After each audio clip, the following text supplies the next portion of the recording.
మూడవ తెలంగాణ శాసనసభ యొక్క సభా అధ్యక్షుడిగా గడ్డం ప్రసాద్ కుమార్ గారిని ఈ శాసనసభలో కాంగ్రెస్ పార్టీ, భారత రాష్ట్ర సమితి, అదేవిధంగా సిపిఐ, ఎంఐఎం పార్టీలు ప్రత్యక్షంగా మద్దతు పలికి ఏకగ్రీవంగా ఎన్నిక కావడానికి, అదేవిధంగా భారతీయ జనతా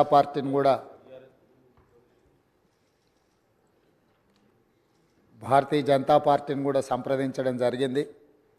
వారు కూడా పరోక్షంగా ఈ ఎన్నిక ఏకగ్రీవం కావడానికి సహకరించారు.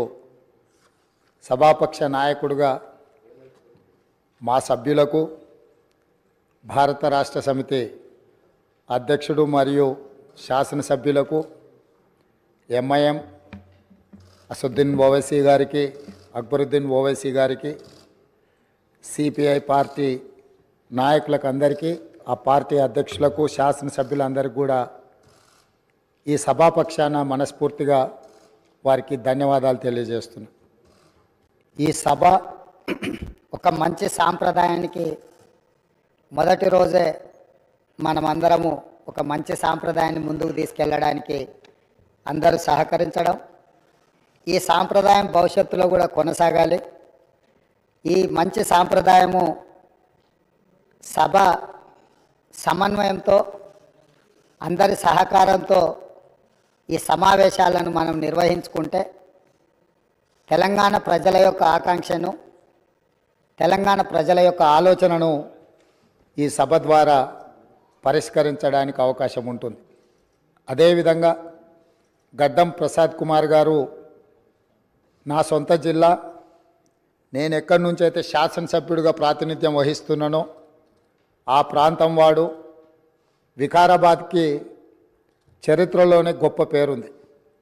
నిజాం సర్కారు ఉన్నప్పుడు చాలా రుగ్మతులు ఉన్న వాళ్ళకి వైద్య సహాయం అందాల్సిన వివిధ రకాల ఇబ్బందులు ఉన్న వాళ్ళందరినీ కూడా వికారాబాద్ గుట్ట మీద వైద్యం చేస్తే అందరికీ ఆ రుగ్మతలు తగ్గి సమస్యలు పరిష్కారం అవుతాయని తెలుసు.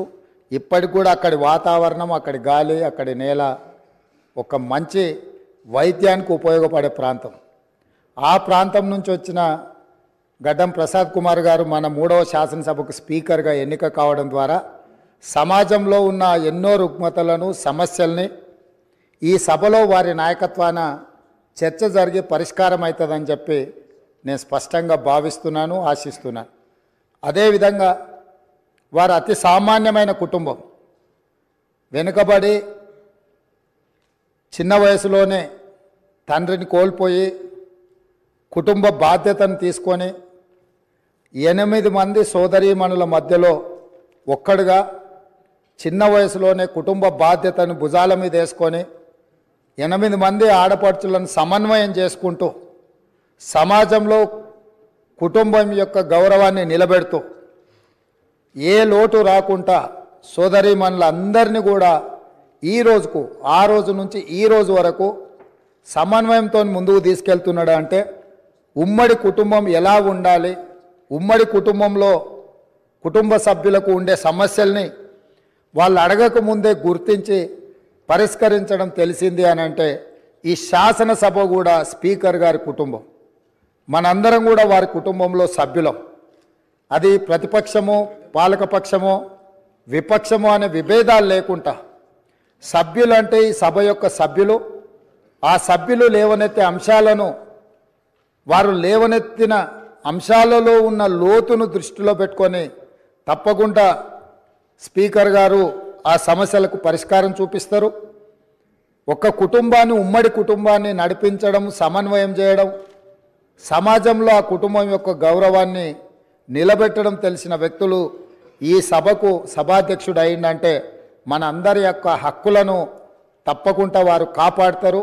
అదేవిధంగా వారు రాజకీయ ప్రస్థానం, స్థానిక సంస్థలు ఒక ఎంపీటీసీగా వారి రాజకీయ ప్రస్థానం మొదలయ్యి అక్కడి నుంచి వారు ఎంపీపీ అవ్వడం, 2008 ఉప ఎన్నికలలో శాసనసభ్యుగా ఎన్నికవడం, 2009లో తిరిగి వారు శాసనసభ్యుడిగా ఎన్నికవ్వడం, తర్వాత వారు మంత్రిగా సేవలు అందించడం, హ్యాండ్లూమ్ వీవర్స్కి వాళ్ళకున్న లోన్లు కానీ లేకపోతే వాళ్ళ సమస్యలను పరిష్కరించడంలో క్రియాశీలక పాత్ర పోషించడము, వారు మంత్రిగా ఉన్నప్పుడు వికారాబాదును శాటిలైట్ టౌన్గా గుర్తించి కీర్తిశేషులు పెద్దలు జైపాల్ రెడ్డి గారు అర్బన్ డెవలప్మెంట్ మినిస్టర్గా ఉన్నప్పుడు ఢిల్లీకి వెళ్ళి వారితో మాట్లాడి వికారాబాద్ పట్టణాన్ని శాటిలైట్ టౌన్గా గుర్తించి 2200 కోట్ల రూపాయలు మంజూరు చేయించి అక్కడ అభివృద్ధి కార్యక్రమాలను ముందుకు తీసుకెళ్ళి ఆ రోజు వారు అక్కడి ప్రజల యొక్క సేవలో వారు ముందున్నారు.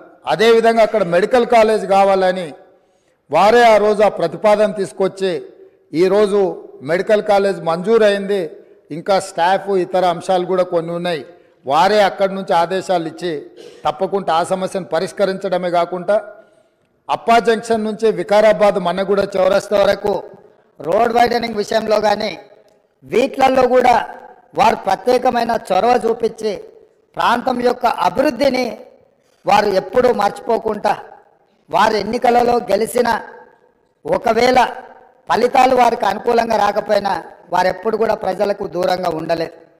కాబట్టి ఈరోజు గడ్డం ప్రసాద్ కుమార్ గారు లాంటి వ్యక్తులు సునిశ్చిత దృష్టితో, సమస్యల అవగాహనతో, సభ్యుల సమన్వయంతో ఈ శాసనసభను వారి నాయకత్వంలో మనందరం ఒక ఆదర్శవంతమైన శాసనసభగా నడిపించడానికి వారి పూర్తిగా మన అందరికీ దశ దిశ నిర్దేశిస్తారు.